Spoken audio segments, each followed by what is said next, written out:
P K Firoz ഇന്ന് Rahul മാങ്കൂട്ടത്തിൻ്റെയും Shri P K ഫിറോസിൻ്റെയും വാർത്താ സമ്മേളനം കേൾക്കുകയായിരുന്നു.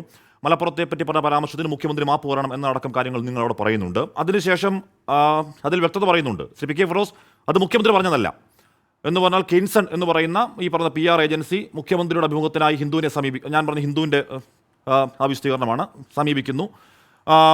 അതിനുശേഷം മുഖ്യമന്ത്രിയുടെ അഭിമുഖം PR ഏജൻസി ഹിന്ദുവിന് തരപ്പെടുത്തി കൊടുക്കുന്നു. ഈ PR ഏജൻസി രണ്ടുപേർ അവരുടെ കൂടെ ഇരിക്കുന്നു. അത് കഴിഞ്ഞ് PR ഏജൻസിയിൽ ഒരാൾ ഈ കാര്യം കൂടി പറയണം എന്ന് ഉൾപ്പെടുത്തുന്നു. രേഖാമൂലം പറയുന്നു, അത് ഉൾപ്പെടുത്തുന്നു. അത് ക്രോസ് ചെക്ക് ചെയ്ത് കൊടുത്തതിന് ഹിന്ദു മാപ്പും പറയുന്നുണ്ട്. അതുകൊണ്ട് മുഖ്യമന്ത്രി പറഞ്ഞതല്ല. അതുകൊണ്ട് നിങ്ങളും നിങ്ങളുടെ ആവശ്യം പിൻവലിക്കുമോ ശ്രീ പി കെ ഫിറോസ്? അശ്മി, സത്യത്തിൽ കേരളത്തിൽ ഇപ്പോൾ എന്തൊക്കെയാണ് നടക്കുന്നത്?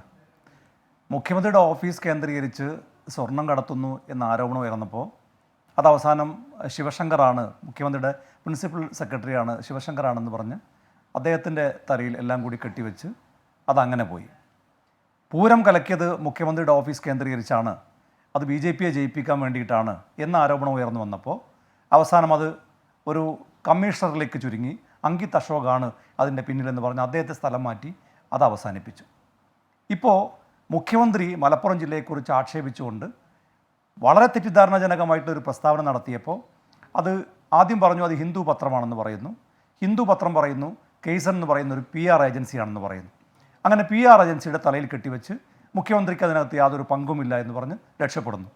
ഞാൻ ചോദിക്കട്ടെ, മുഖ്യമന്ത്രിയുടെ അഭിമുഖം തയ്യാറാക്കേണ്ടത് ഒരു PR ഏജൻസിയാണോ? ഞാൻ ആദ്യം വിചാരിച്ചത് ഹിന്ദു പത്രത്തിൻ്റെ PR ഏജൻസിയെക്കുറിച്ചാണ് ഇത് പറയുന്നതെന്നാണ്.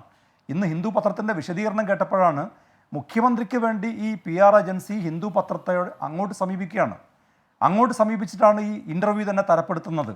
അങ്ങനെ തരപ്പെടുത്തിയതിന് ശേഷം ഹിന്ദു പത്രം പറയുന്നത് ഈ PR ഏജൻസി എന്ന് പറഞ്ഞാൽ മുഖ്യമന്ത്രിയെ ഹിന്ദു പത്രത്തിനിടയിൽ കൊണ്ടുവന്ന മീഡിയേറ്ററായി പ്രവർത്തിച്ചത് ഈ PR ഏജൻസിയാണ്. ഈ PR ഏജൻസി ആവശ്യപ്പെട്ടത് പ്രകാരമാണ് തങ്ങൾ ഈ മലപ്പുറം ജില്ലക്കെതിരായിട്ടുള്ള വസ്തുതാവിരുദ്ധമായിട്ടുള്ള വാചകങ്ങൾ ഉൾപ്പെടുത്തിയത് എന്ന് ഹിന്ദു പത്രം പറയുന്നു. അങ്ങനെയാണെങ്കിൽ ഞാൻ ചോദിക്കുന്നത്, മുഖ്യമന്ത്രി ഇതറിയില്ലേ? PR ഏജൻസിയാണ് ഇങ്ങനൊരു അഭിമുഖം തയ്യാറാക്കിയത്, PR ഏജൻസി പറഞ്ഞിട്ടാണ് ഇങ്ങനൊരു അഭിമുഖം തയ്യാറാക്കിയതെങ്കിൽ മുഖ്യമന്ത്രിക്ക് ഇത് അറിയില്ലേ? മുഖ്യമന്ത്രിയോട് ചോദിക്കാതെയാണോ?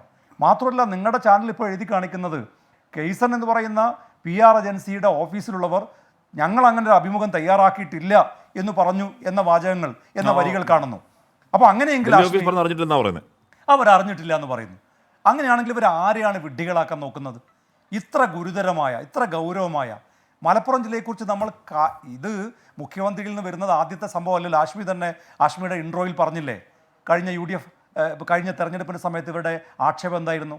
അതിൻ്റെ തൊട്ടുമുമ്പ് ഇവരുടെ ആക്ഷേപം എന്തായിരുന്നു? ഇപ്പോൾ തന്നെ ഈ സമീപ 2 ദിവസം, ഇന്നലെയാണെന്ന് തോന്നുന്നു, ഇന്നാണെന്നോ അറിയില്ല, PM മുഹമ്മദ് റിയാസിൻ്റെ പ്രസ്താവന എന്താണ്? ജമാഅത്തെ ഇസ്ലാമി UDFൻ്റെ സ്ലീപ്പിംഗ് പാർട്ട്ണറാണെന്ന്. ഈ ജമാഅത്തെ ഇസ്ലാമിയെക്കുറിച്ച് ദേശാഭിമാനിൽ എഴുതിയ മുഖപ്രസംഗം എൻ്റെ കയ്യിലുണ്ട്. എന്താ ജമാഅത്തെ ഇസ്ലാമിയെ അവരുടെ പിന്തുണ LDFനായപ്പോൾ വളരെയധികം പ്രകീർത്തിച്ചുകൊണ്ട്, ജമാഅത്തെ ഇസ്ലാമിയുടെ മതേതര സ്വഭാവത്തെ പ്രകീർത്തിച്ചുകൊണ്ട് ദേശാഭിമാനിയിൽ മുഖപ്രസംഗം എഴുതുക. തങ്ങൾക്ക് പിന്തുണയില്ല എന്ന് കണ്ടാൽ പിന്നെ അവരെ വർഗീയവാദിയാക്കുക. അൻവർ 8 വർഷം കടന്നൽ രാജ. അൻവർ ചില സത്യങ്ങൾ തുറന്നു പറയാൻ തയ്യാറായപ്പോൾ അൻവർ വർഗീയവാദി, അൻവർ തീവ്രവാദി. ഇതാരെയാണ് സഹായിക്കുക? ഇത് ആരുടെ പ്രചരണത്തെയാണ് സഹായിക്കുക? ഞാൻ ചോദിക്കട്ടെ, മലപ്പുറം ജില്ലക്കെതിരെ എത്രമാത്രം പ്രചരണങ്ങളാണ് സംഘപരിവാരങ്ങൾ നടത്തിക്കൊണ്ടിരിക്കുന്നത്? അല്ല ശ്രീ പി കെ ഫിറോസ്, ഈ പറഞ്ഞ കെയ്ൻസൺ എന്ന് പറയുന്ന ഏജൻസി എന്താണ്? അതിൻ്റെ നിഖിൽ പവിത്രൻ എന്ന് പറയുന്ന ആളുടെ രാഷ്ട്രീയ പശ്ചാത്തലം എന്താണ്? പ്രധാനമന്ത്രി മോഡിയുമായി എന്താണ് അവർക്കുള്ള, അല്ലെങ്കിൽ ആ പരിപാടിയിൽ ഏത് രീതിയിലാണ് ഏജൻസി ഇടപെടുന്നത് എന്ന കാര്യങ്ങളൊക്കെ അന്വേഷണത്തിൽ വരട്ടെ. പക്ഷേ ഇതിപ്പോൾ ഹിന്ദു പറയാണ്. ഇപ്പോൾ ഹിന്ദു പറയുന്നതിന് ആവശ്യം, ഇപ്പോൾ ഹിന്ദു എന്ന് പറയുന്ന ദിനപത്രത്തിന് അതൊരു പൈതൃകമുള്ള പത്രമാണ്. അതെന്തായാലും ഇങ്ങനെ നുണ പറയുന്ന കരുതുന്നില്ല. മാത്രമല്ല, ഹിന്ദു പറയുന്നു ഇവർ രേഖാമൂലം എഴുതി തന്ന ഈ വിവരം തെറ്റാണെന്ന് മുഖ്യമന്ത്രി ഓഫീസ് അറിയിച്ചു, അതുകൊണ്ട് ഞങ്ങൾ ഖേദം പ്രകടിപ്പിക്കുന്നു എന്ന് പറയുകയാണല്ലോ. അപ്പോൾ എന്തായാലും അല്ലെങ്കിൽ പി കെ ഫിറോസ് ഒന്ന് ആലോചിച്ച് നോക്കൂ, ഇവിടെ ഈ പറയുന്ന മലപ്പുറത്ത് കടത്തുന്ന സ്വർണത്തിൻ്റെയും ഹവാല പണത്തിൻ്റെയും ഉപയോഗം ഇവിടുത്തെ ദേശവിരുദ്ധ പ്രവർത്തനങ്ങൾക്കാണ് എന്നൊരു ഫാക്സ് ഫിഗറും ഇല്ലാതെ മുഖ്യമന്ത്രി പറയുന്നു. താങ്കൾ കരുതുന്നുണ്ടോ?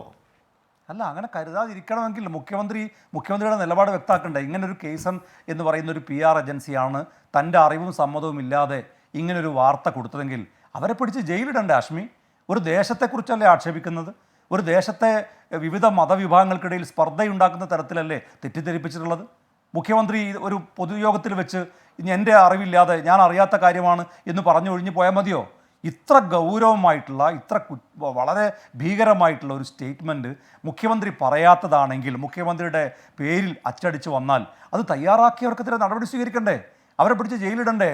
അത്ര ഗുരുതരമായിട്ടൊരു കുറ്റകൃത്യമല്ലേ അവർ ചെയ്തത്? എന്തുകൊണ്ടാണ് അത്തരമൊരു സമീപനം മുഖ്യമന്ത്രി സ്വീകരിക്കാത്തത്? അപ്പോൾ ഇത് സംഭവിക്കാൻ പോകുന്നത് എന്താണെന്ന് അറിയോ ഹാഷ്മി? ഇത് കുറേ കാലം ഈ പ്രചരണം അങ്ങനെ നടക്കും. മലപ്പുറം ജില്ലയെക്കുറിച്ച് കേരളത്തിൻ്റെ മുഖ്യമന്ത്രി ഇങ്ങനെ പറഞ്ഞിട്ടുണ്ട് എന്ന പ്രചരണം കാലങ്ങളോട് നടക്കും. ഇത് ഈ ഹിന്ദുവിൻ്റെ സ്റ്റേറ്റ്മെൻറ്റോ പിന്നെ അതുപോലെ തന്നെ മുഖ്യമന്ത്രിയുടെ പ്രസ്താവനയൊന്നും ആളുകൾ കാണില്ല. സത്യം ചെരുപ്പ് ധരിക്കുന്നതിന് മുമ്പേ നുണ ബഹുദൂരം സഞ്ചരിച്ചിട്ടുണ്ടാകും എന്നതുപോലെ ഇത് ആർക്കാണോ ആവശ്യം അവരുടെ ആവശ്യത്തിന് ഉപകാരപ്പെടുന്ന രീതിയിൽ ഉപയോഗപ്പെടുത്തുമെന്നുള്ളതാണ്. ഇപ്പോൾ ആർ വി ബാബു എന്ന ഹിന്ദു ഐക്യവേദിയുടെ നേതാവും ഒക്കെ ഫേസ്ബുക്കിൽ നേരത്തെ തന്നെ മലപ്പുറത്തെ പറ്റി പറയുമ്പോൾ എടുത്തിടുന്നുണ്ട്. ഇനി ഓർഗനൈസറിൽ എപ്പോൾ വരുമെന്ന് നോക്കിയാൽ മതി. ഞാൻ തരുന്ന പി കെ ഫിറോസ്